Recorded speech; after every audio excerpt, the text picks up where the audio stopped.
Doing Teen Wolf Episode 9, Perishable. Sorry this is getting out pretty late. I was busy Monday night when the episode premiered, so I wasn't able to watch it. So you're getting it now. Deal with it.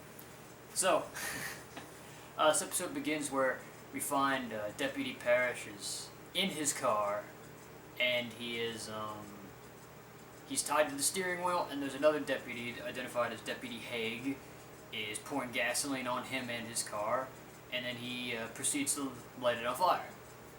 And that's kind of the beginning of the episode.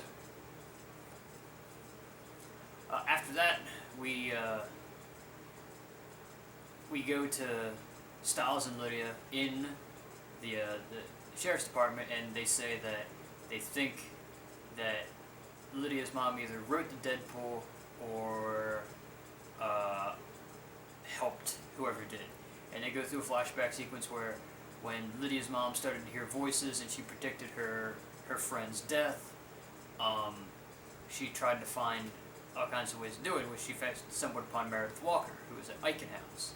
And kind of like Lydia did, she almost killed her. And so they almost killed her. And so then, after a while, Lorraine is her name, was sent to Eichen House as well. Well, at that point, we see that Deputy Haig is trying to get money from the benefactor when a smoke and ash covered Deputy Parrish walks in, sees him, and beats the crap out of him. And in the process, Sheriff Stilinski gets shot in the shoulder. So, they take Parrish to Derek's loft where they try to figure out what he is, and they basically reveal to him the existence of the supernatural. At the same time, Stiles and his dad are in the hospital, and Stiles reveals to his dad that he knows about his dad's financial problems, and they kind of get in an argument over it because who's supposed to take care of who, and that kind of becomes a thing. So, Scott also talks to Derek. Derek tells him, hey, I'm losing my powers. And so then Scott also reveals to him that it was his name that broke the third cipher. So Derek's like, almost kind of coolly says, Banshees don't predict danger, they predict death. But after that, not much else happens with Derek. With the rest of the episode, we see Liam wakes up to his printer going off, and it turns out that the Deadpool's been changed and it's been sent out. That now the Deadpool, Derek is off the list, and Liam's now worth $16 million, I guess, because they use that money to put it toward him. And it's also revealed that now it's not just professional killers trying to get them, it's now anybody who can get their hands on the Deadpool.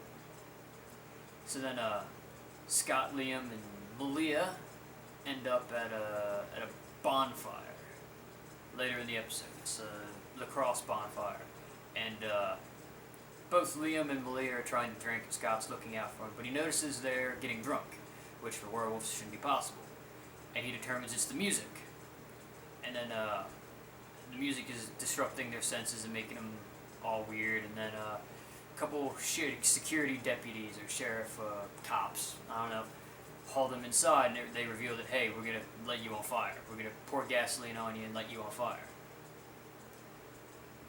So, yeah.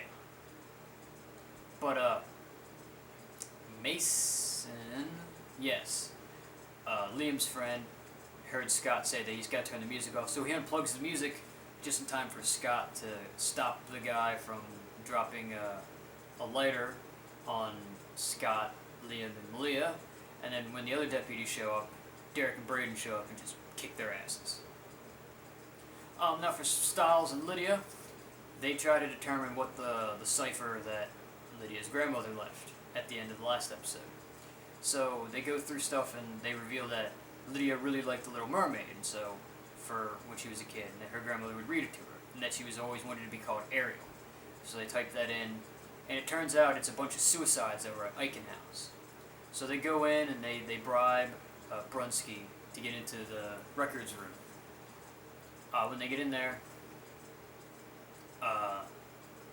Brunsky double crosses them and ties them up, and he's planning on basically lethally injecting them like he's done so many other people. But he claims that, he's doing it because these people can't be helped. They need a release. But then Deputy Parrish shows up and kills him, saves him, and in his dying breath, Brunsky reveals that he's not the benefactor. He's not the one killing people. Because they thought he was manipulating Meredith to give him stuff, and then killed her when he didn't need her anymore. But it turns out it's the other way around. At the end of the episode, it's revealed Meredith is in fact alive and is the benefactor. This was I don't know. I feel like this. I'll have to watch it more. I feel like this could have been an okay episode. The only thing is, at least to me, since I didn't watch it the night of, and I'd seen a little bit of it because I was taking a break of what I was doing. I managed to see a little bit of it, but not all of it. I don't know. It didn't grasp me as much as the other episodes. I feel like, but it goes through that similar thing. Like, it's always right around episode 9 of every season they reveal who the big bad guy is, and so, or who the bad guy has been. And so now that we know it's Meredith, I'm interested to see where the series goes now. With only 3 episodes left, and next week's episode and my next review coming Sunday because they're airing it early. That should be interesting. So, yeah. Talk to you guys later.